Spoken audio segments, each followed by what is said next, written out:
Bueno, quería aprovechar que estamos aquí todas juntas para animaros y recordaros que es muy importante que, aparte de que crezcamos el sector femenino en participación dentro del deporte, es muy importante también que nos involucremos en la vida organizativa del deporte.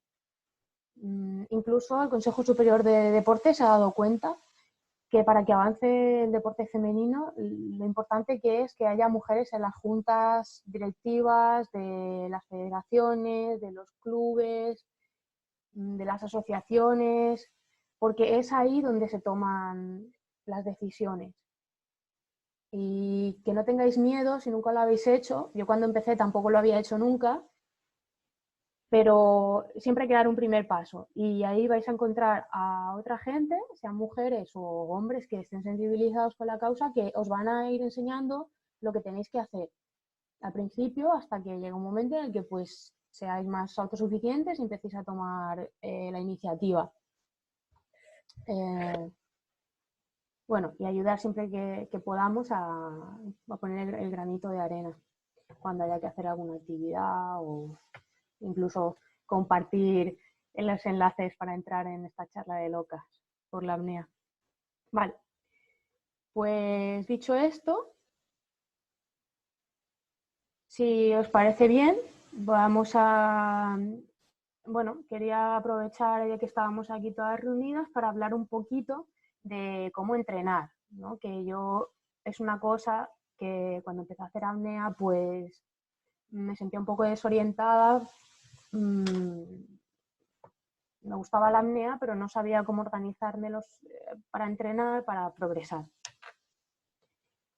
Y luego, después de dar esta visión así en general, porque tampoco voy a entrar en detalles muy específicos, no estamos apuntando a batir un récord del mundo ni nada así, voy a dar unas líneas generales de la teoría del entrenamiento y cómo planificarnos para entrenar a lo largo del año. Pues voy a compartir mi rutina también de estos días confinados, lo que estamos haciendo aquí en casa. Vale, pues he preparado esta presentación, de la cual veis la portada ahora mismo. He escogido unas fotos de apneístas, en su mayoría españolas, he intentado que fuera lo más representativo posible. Hay algunas deportistas de piscina, otras de mar, vemos alguna instructora, organizadora, vemos unas competidoras con medallas también, vemos una safety encima, vemos a Julia Muz en la parte inferior, que me parece una gran referente a nivel mundial. Julia tiene su propio centro de apnea en Bali y bueno, me gustaría que pudierais interactuar con ella en una próxima sesión, pero ya iremos viendo cómo evoluciona estas charlas de locas. Bueno.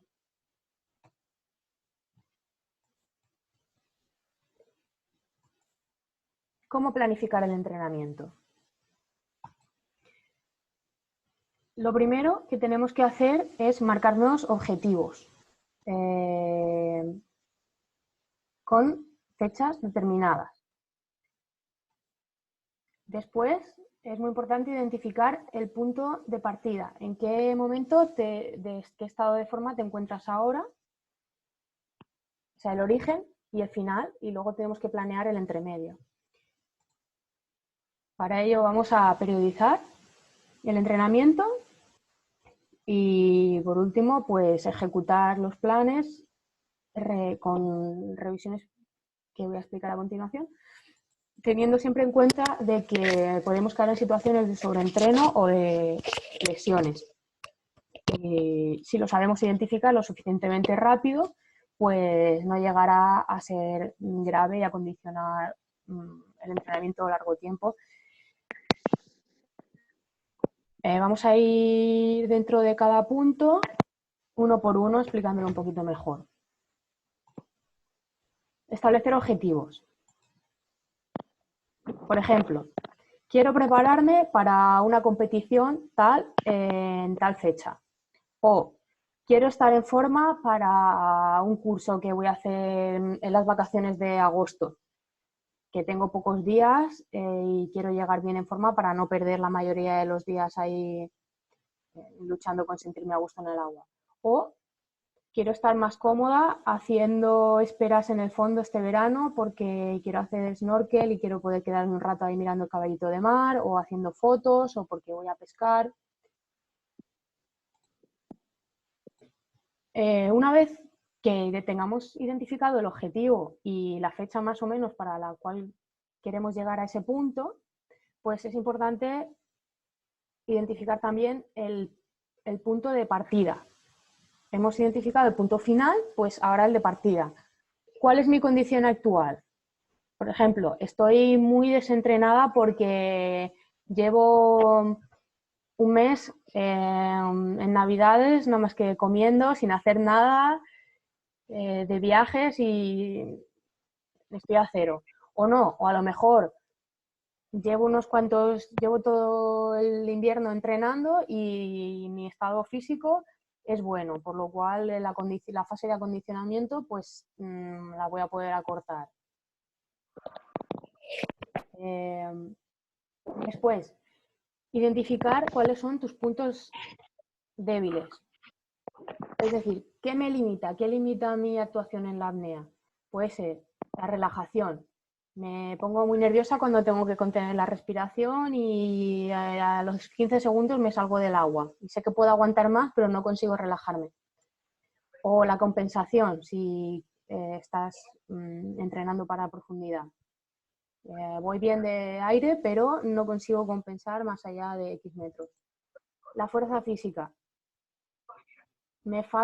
Quiero entrenar sin aletas, pero me canso enseguida. Doy 2 brazadas y ya me noto los brazos que no me llevan. Técnica. Doblo mucho las rodillas cuando aleteo y pierdo mucho gas ahí y bueno, me quedo, no llego muy lejos. O material. Tengo material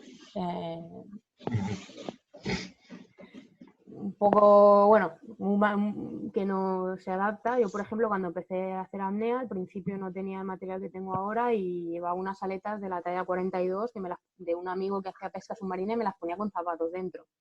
Y tenía un traje de windsurf que me lo prestaba otro amigo que tenía el cuello así cortado porque el chico tenía el cuello muy ancho y a mí aquello me hacía como si fuera paracaídas.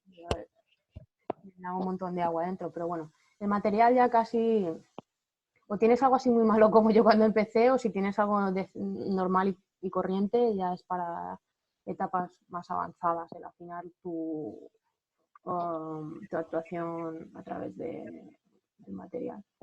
Bueno, estos son ejemplos pues de factores que podrían ser limitantes en la apnea. Una vez que tengamos identificado qué es lo que me está limitando más, porque a veces pueden ser varias cosas, pero una más que otra, pues nos vamos a empezar a recopilar información y ejercicios para trabajar esos puntos concretos. Luego volveremos a esto.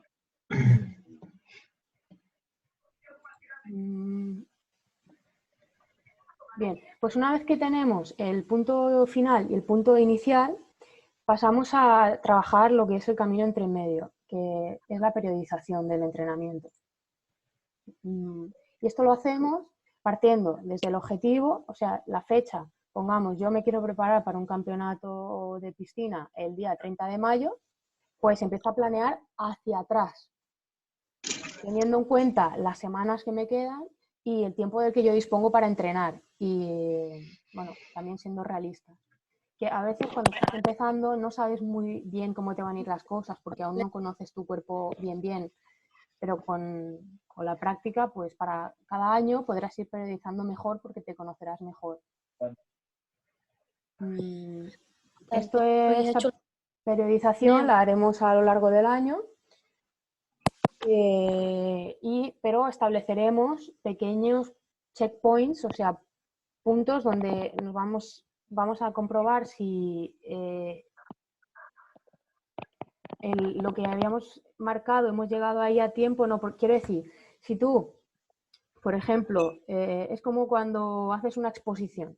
Tengo 30 minutos o una hora para hacer esta exposición de clase en la universidad. Pues, por ejemplo, tú te marcas a los 10 minutos tengo que haber llegado a este punto, a los 10 minutos tengo que haber llegado a este punto, a los 30 a este punto, porque si no te pones a hablar y de repente cuando ya estás llegando al final te das cuenta que no te da tiempo a terminar dentro de lo que tú querías. Entonces tienes que marcarte como laps, como checkpoints y pequeñas metas. Además, para eso, de vez en cuando, bueno, ahora lo explicaré que haremos máximas para comprobar cómo va la performance. Bueno, en cuanto al entrenamiento, pues podemos dividir el tipo de ejercicios en una primera fase de acondicionamiento general en seco, que es los primeros meses del año.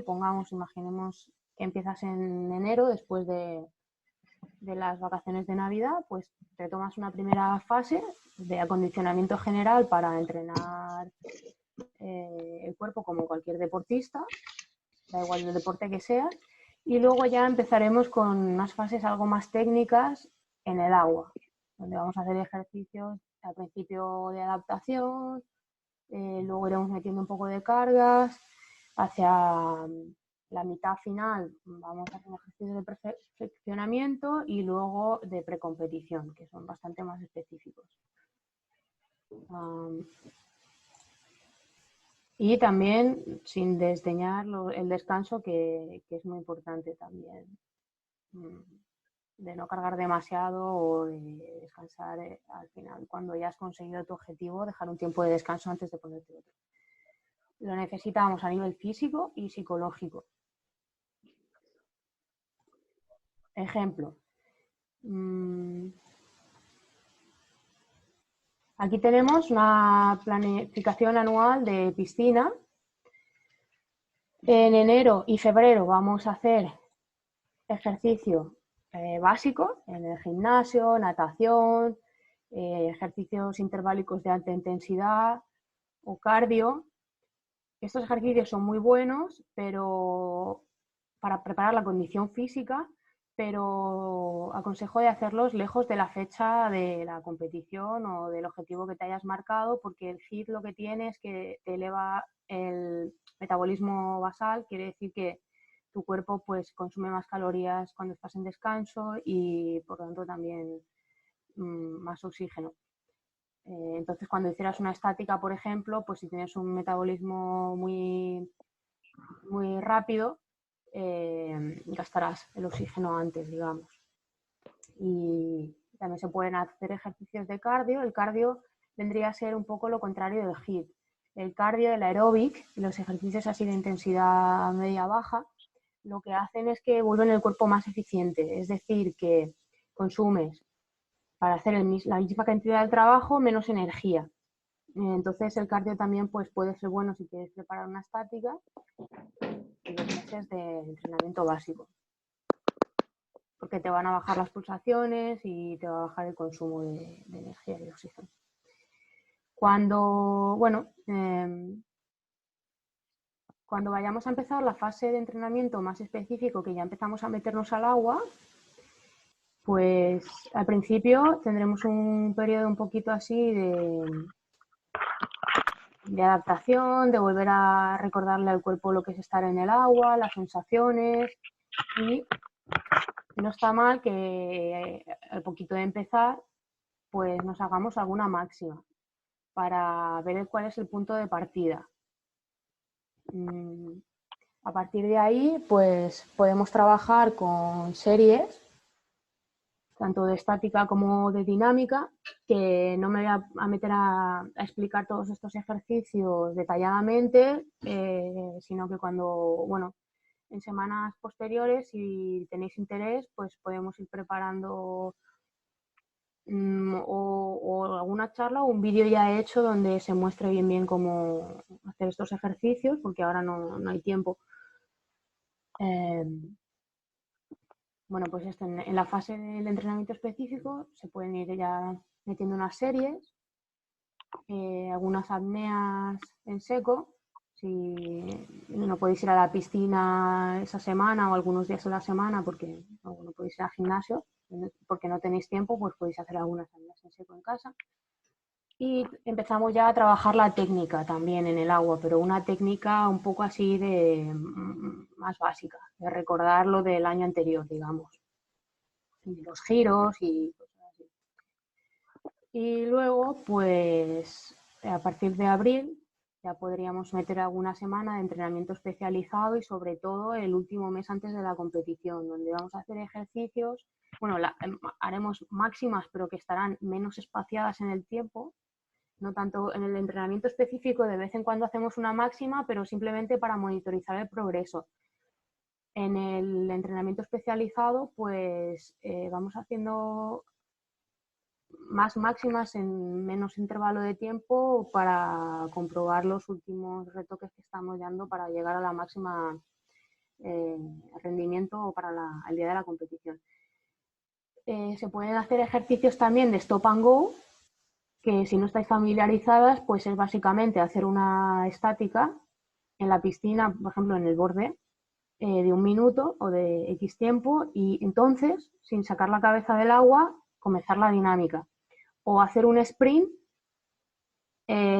sacar la cabeza, tomar unas pocas respiraciones y empezar la dinámica. Esto se hace para imitar las sensaciones de la última fase de una dinámica. Cuando ya el ácido láctico es elevado, te pican las piernas, cuando tienes mucho CO2 y te vienen contracciones, ganas de respirar, etcétera, pero de una forma más controlada y sin tener que llegar a una máxima de verdad y estar hipóxicos. Bueno, pues esto sería un ejemplo de planificación anual para una competición de piscina. Pone calendario 2016 porque lo cogimos así de internet, lo teníamos ya preparado de otro curso y lo hemos añadido aquí. Pero bueno, es indiferente. Esto es un ejemplo de una planificación anual para alguien, para el mar. Yo en mi caso, por ejemplo, para una competición de mar, el Campeonato de España a finales de octubre.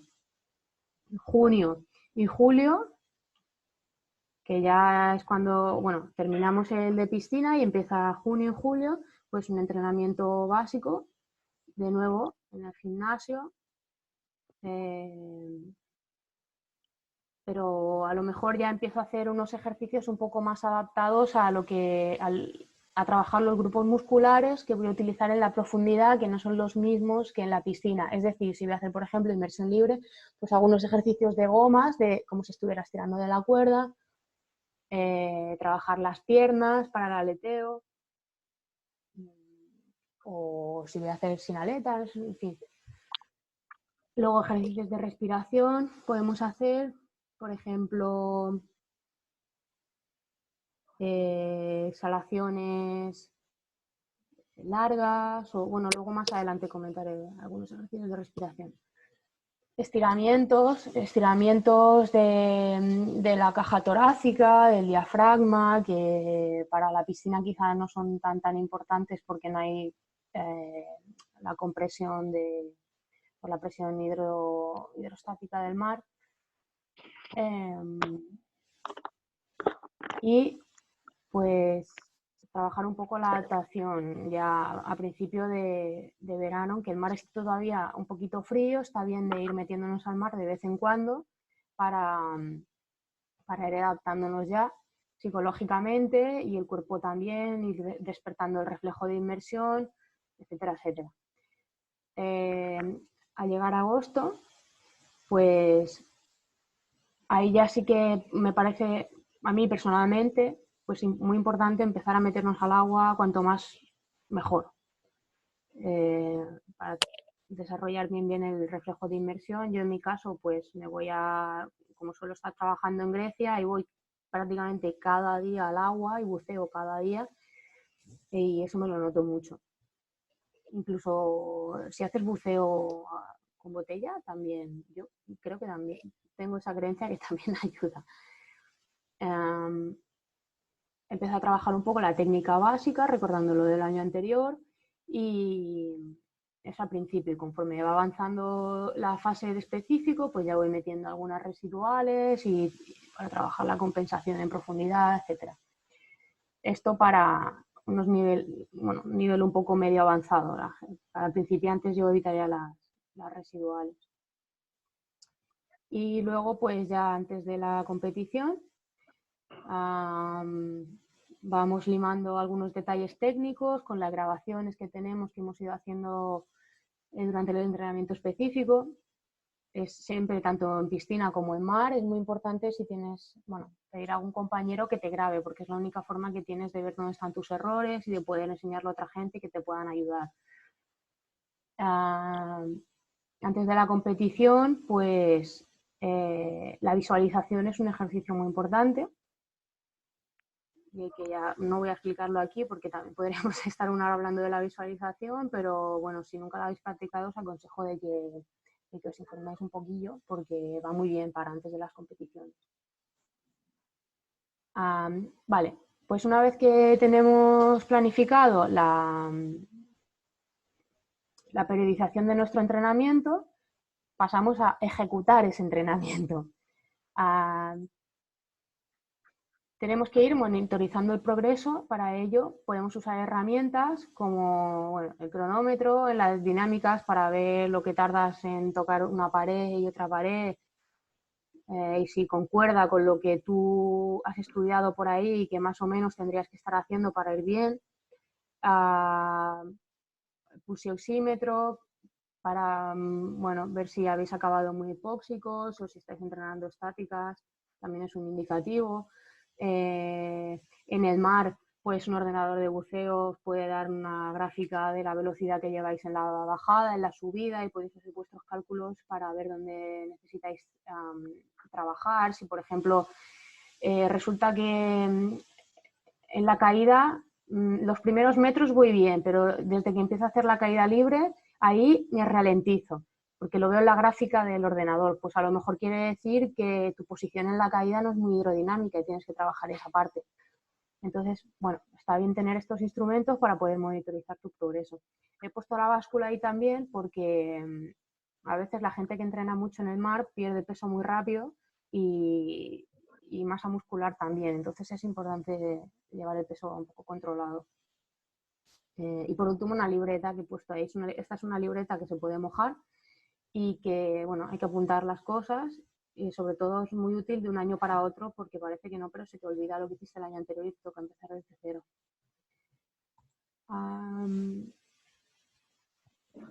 Pues mediante esa recopilación de datos puedes evaluar si estás progresando tal y como tú habías planeado, y si no es así, pues buscar herramientas que pueden ser desde libros, que no hay muchos libros en castellano sobre apnea.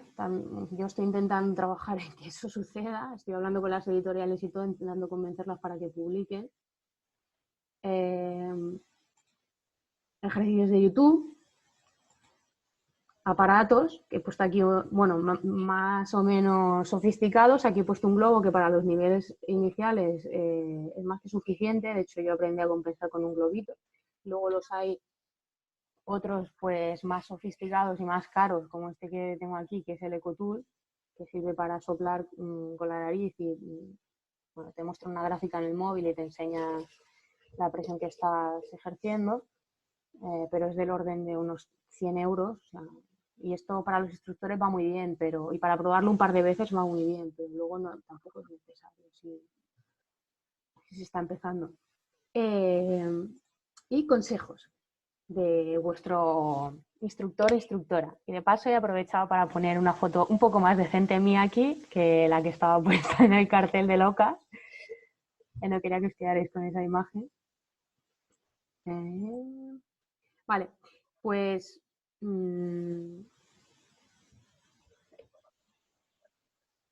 una vez que hemos identificado un problema, buscamos las herramientas que nos enseñen cómo podríamos solucionar ese problema, ya sea a través de ejercicios, aparatos, consejos, etcétera, y entonces nos toca reajustar quizá ese plan que teníamos, para lo que muchas veces es necesario dar un paso atrás. Y es muy importante que no os desaniméis.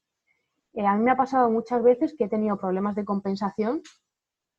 Lo intento, no consigo compensar y entonces es muy común en esto en los apneístas, que cuando encuentras una puerta cerrada, pues te toca volver atrás y pasar X días, semanas, trabajando, por ejemplo, en una profundidad mucho menor a la que tú estás acostumbrado, probando, porque es una profundidad mucho más cómoda para ti. Si te sientes cómoda y te sientes segura, vas a tener más control sobre tu cuerpo para practicar los ejercicios que supuestamente te van a ayudar a solucionar ese problema, que si estuvieras bajando mucho, ¿no? Que estarás más nervioso y te cuesta más controlar todos los factores.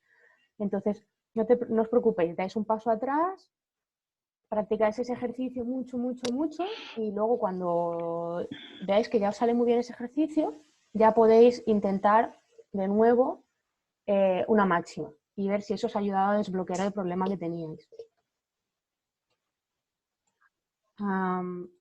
Y por último, pues bueno, lo que os decía, que a veces también puede pasar que porque entrenamos mucho, lo cogemos con muchas ganas y vemos que vamos progresando, nos venimos arriba y de repente un día todo empieza a ir mal.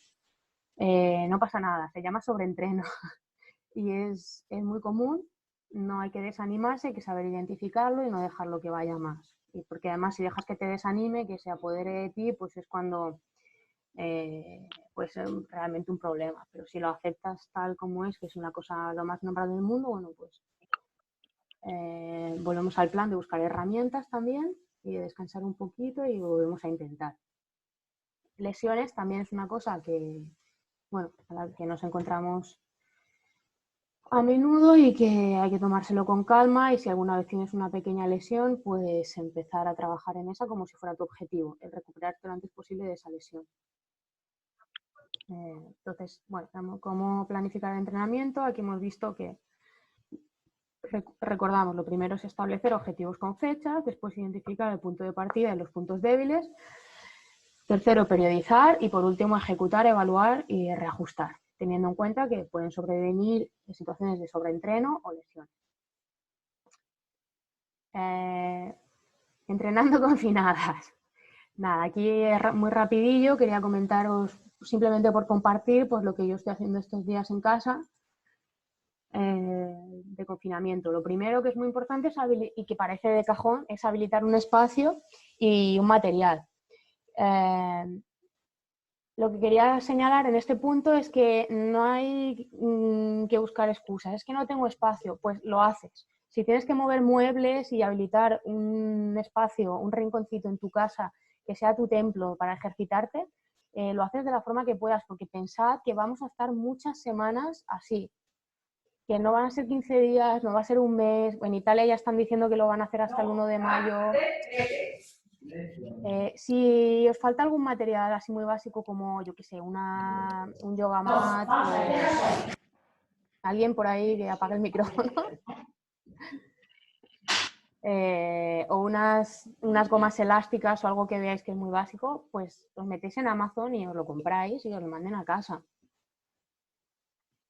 A mí me gusta dividir los entrenamientos en dos bloques. Uno que es, entrenamiento confinado de estos días. Uno que es un poco más de carga física y otro que es más de estiramientos y respiración y tal.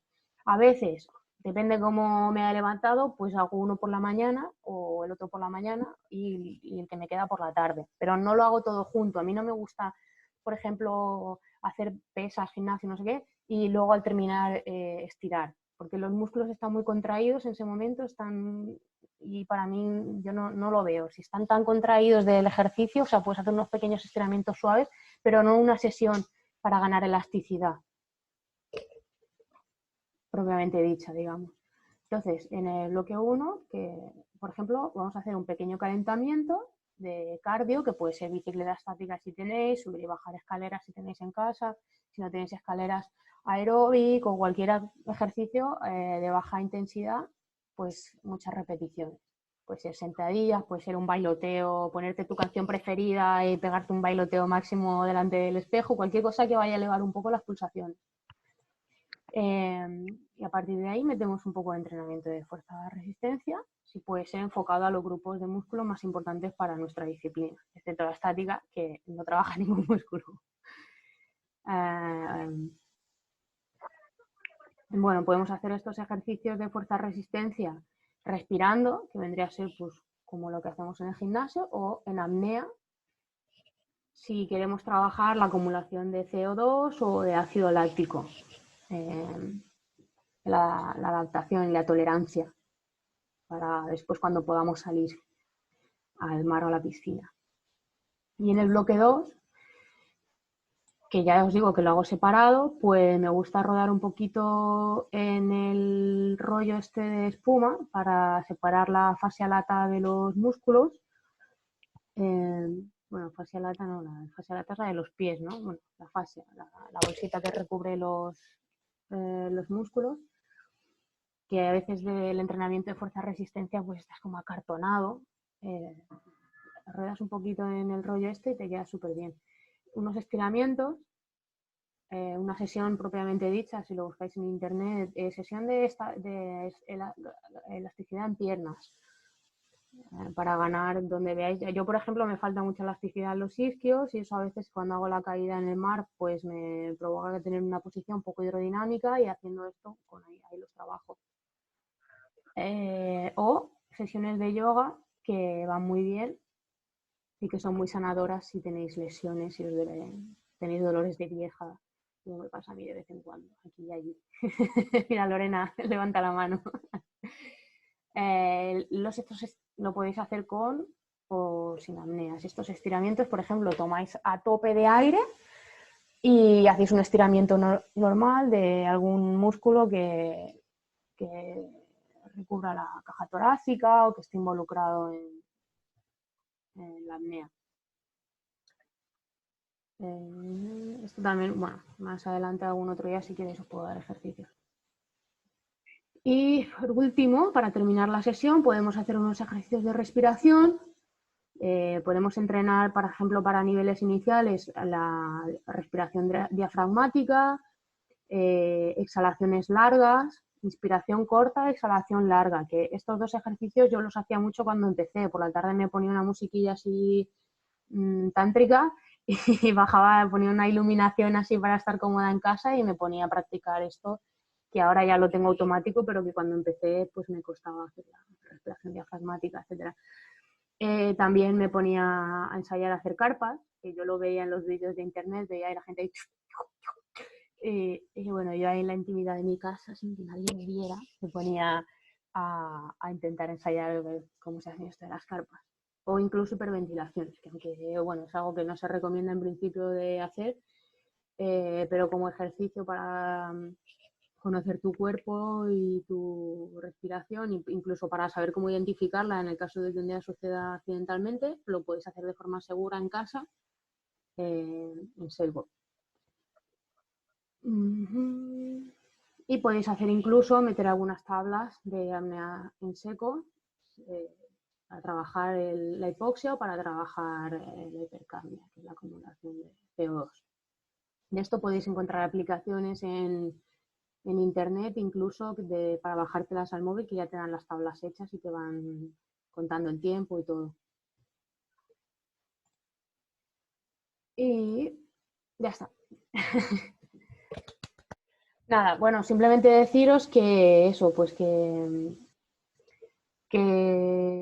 educate yourself, que siempre, que bueno, que no esperéis a que os digan todo lo que tengáis que hacer, que leáis mucho, que preguntéis cuando os encontréis un problema y que tengáis iniciativa también en vuestros entrenamientos. Y bueno, antes de pasar a las preguntas y peticiones, que no sé cuándo se cortará esto del programa, porque no sé si te da 40 minutos o así, me gustaría comentar a las locas por la apnea que si alguna le apetece compartir alguno de sus superpoderes con nosotras, tipo si hay alguna pues que que sabe de yoga para la apnea o de nutrición, porque de repente es nutricionista, o etcétera, etcétera, pues que las demás estaríamos encantadas de que nos lo enseñara. Y, y nada, también comentar que desde el Club La Careta vamos a ofrecer unas sesiones teóricas del nivel de iniciación y del nivel avanzado de apnea, que serán online y que serán gratuitas. Y bueno, os podéis apuntar. Y si luego, si luego alguien más adelante pues se anima a hacerse un curso y lo queréis hacer con nosotras, pues que también les saldrá más barato porque ya tendrá hecha esta parte de la teoría. Y ahora, bueno, si queréis escribir alguna cosilla ahí en el chat, no lo he mirado en todo el tiempo que estábamos en la conversación, voy a ponerlo ahora. Si tenéis alguna pregunta o algo que queráis decir, lo podéis escribir ahí.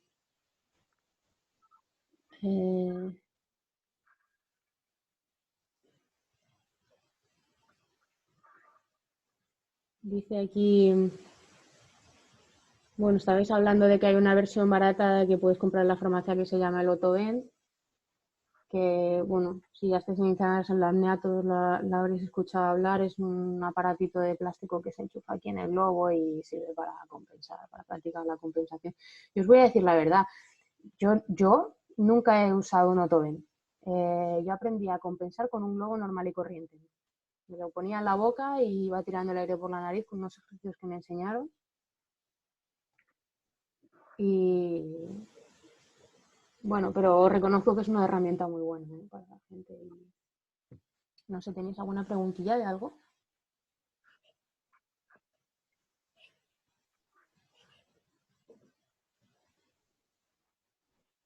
Como decía, ¿ves? El Otoven se vende en Amazon. ¿Cómo se llega a 80 metros? Ah, ¿cómo se llega a 80 metros? Pues yo empecé a hacer apnea hace 4 años o así y llegué hasta los 50 metros más o menos sin saber hacer mouthfeel. Y luego, bueno, era instructora de buceo con botella, con lo cual ya estaba acostumbrada a estar en el agua y a profundidad y me gusta mucho el agua y me encontraba cómoda. Me gustaba mucho la gente con la que entrenaba, me sentía segura y que cuidaban de mí, entonces no tenía miedo. Y hasta los 50 o así llegué sin hacer mouthfeel y a partir de los 50 ya me quedé un poco bloqueada y ya me hice un curso de compensación y aprendí a hacer mouthfeel y luego pues ya he ido aprendiendo con amigos y eso hasta que me decidí a hacer un programa de voluntario, digamos, para sacarme el curso de instructora ahí en Kalamata, donde trabajo ahora, y me fui a trabajar gratis un verano a cambio del curso de instructor y allí pues he seguido progresando con mis compañeros de trabajo que son instructores de primer orden mundial y me han enseñado así muchas técnicas y eso.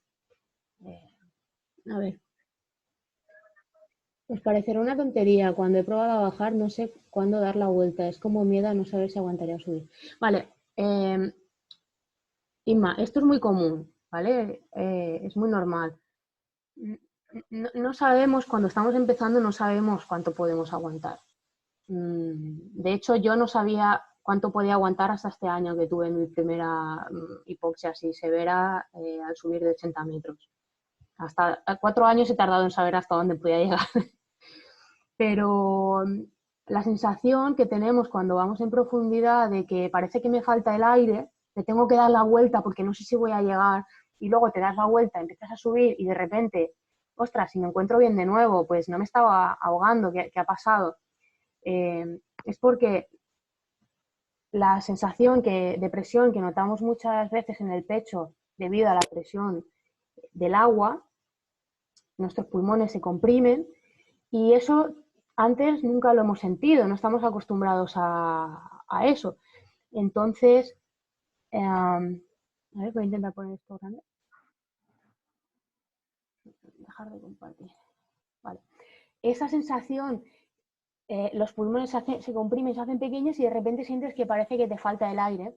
Es simplemente la sensación de presión en el pecho. Y como nunca antes lo hemos sentido, lo único con el que lo podemos identificar, que es familiar para nosotros es con que me estoy quedando sin aire. Pero es un mismatch, es una confusión. Entonces te das la vuelta y cuando estás llegando a la superficie resulta que no te estabas quedando sin aire. Lo que hay que hacer es practicar mucho para familiarizarte con esa sensación, saber que simplemente es lo normal, que se siente a esa profundidad, leer para tener el conocimiento que nos dé seguridad y estabilidad psicológica, confiar en la gente que te está enseñando y poco a poco ir viendo tus sensaciones.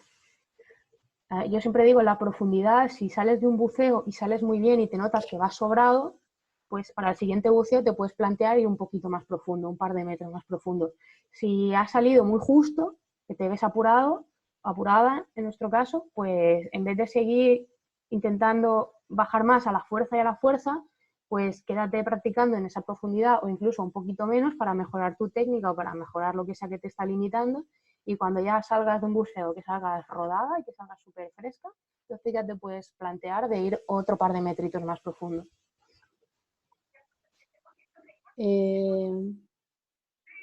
¿Por qué se pierde masa muscular y peso cuando se entrena en profundidad? Mira, os voy a contar. Yo había hecho un gimnasio de toda clase de cosas, nunca conseguía perder peso y si perdía, al poco tiempo lo recuperaba. Yo había escuchado que con la apnea se perdía mucho peso de forma rápida a los instructores que tenían que estar todos los días en el agua. Pero yo pensaba, a mí eso no me va a pasar, porque yo no pierdo peso y si lo pierdo lo voy a recuperar enseguida.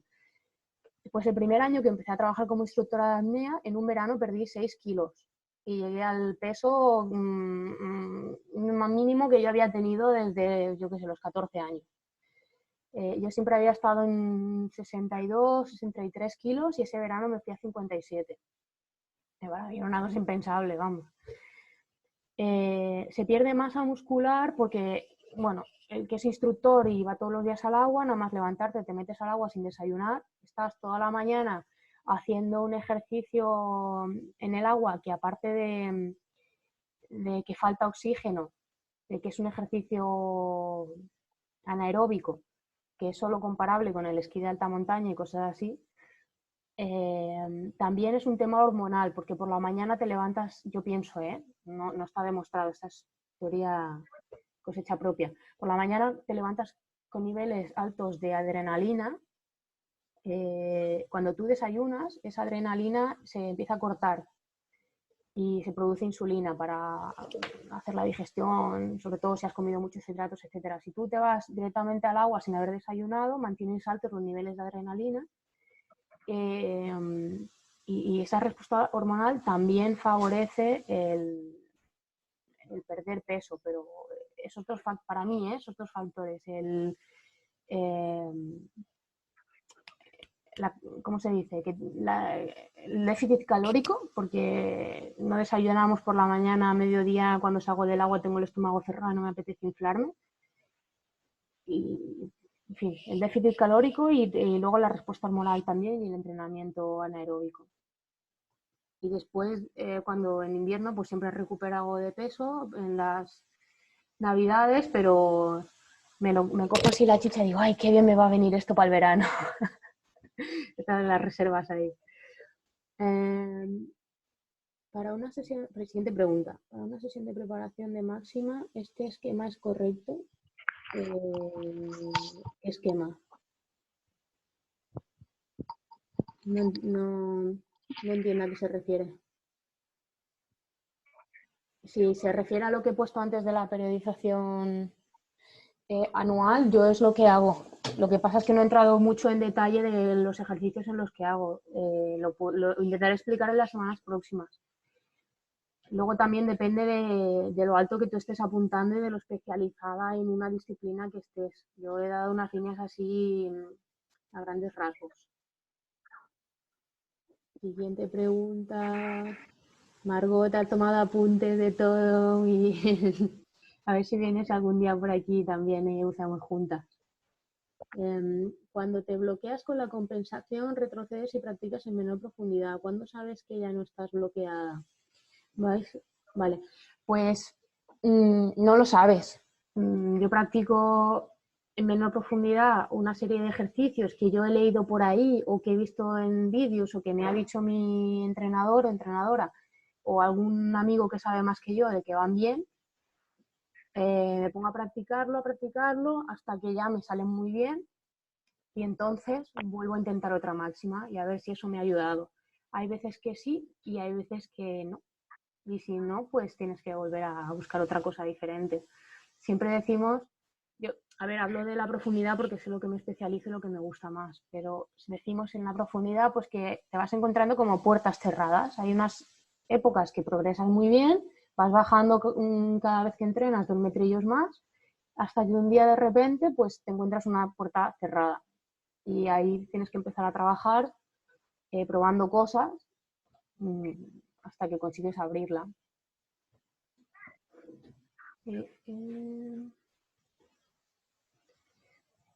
Vas haciendo checkpoint y pruebas de bajar. Bueno, ya lo he explicado cómo lo hago.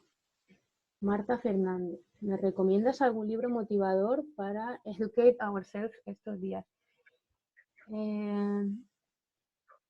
A ver, el libro en castellano, el más famoso que hay es el Manual de Apnea de Pellizzari, que es como dicen que es la Biblia de la apnea y yo me inicié con eso también. Falta mucha literatura de apnea en castellano. Yo soy traductora, por suerte, pues puedo leer libros en inglés y en francés y eso, y los hay súper interesantes por ahí. Me indigna mucho de que haya libros que han sido traducidos a todos los idiomas, menos el nuestro, y llevo ya un año insistiendo en las editoriales para ver si publican alguno. Ahora estaba a punto de convencer a unos, de hecho ya iban a firmar el contrato con el autor y todo, pero con lo del coronavirus se ha paralizado la cosa un poco. Yo, como libro motivador, me gusta mucho El Guerrero de la Roca, que me lo recomendó Mara, me parece, o por lo menos me lo dio para leerlo porque lo tenemos aquí en casa. Y habla de la escalada, pero todo lo que dice se puede aplicar a la apnea porque es un deporte vertical así que el componente psicológico es muy importante. Y yo me lo leo cuando estoy nerviosa, siento presión antes de las competiciones. Me lo llevé a Roatán, allí a Honduras, y me lo leía. El Guerrero de la Roca se llama. Es un poco así, mezcla entre deportivo y psicológico y espiritual. Irma, gracias. Frank.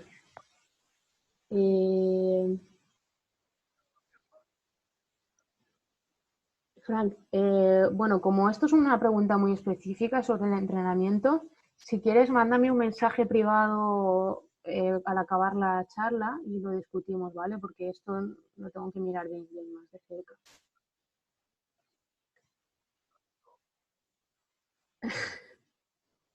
El guerrero, ¿eh? ¿Qué libros en francés?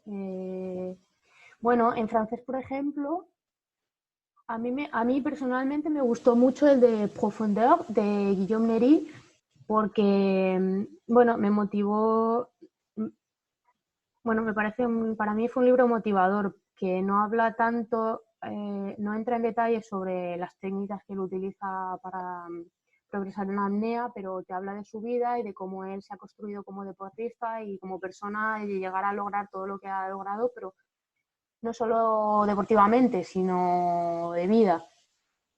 Y yo, por ejemplo, cuando me preguntan cuál es tu objetivo, siempre digo que yo mi objetivo no es ni llegar a 100 metros, ni ser la número 1, ni la número 2. Mi objetivo es en este deporte, pues poder compaginar mi pasión, que es el deporte, con mi trabajo y con mi familia y poder vivir plenamente.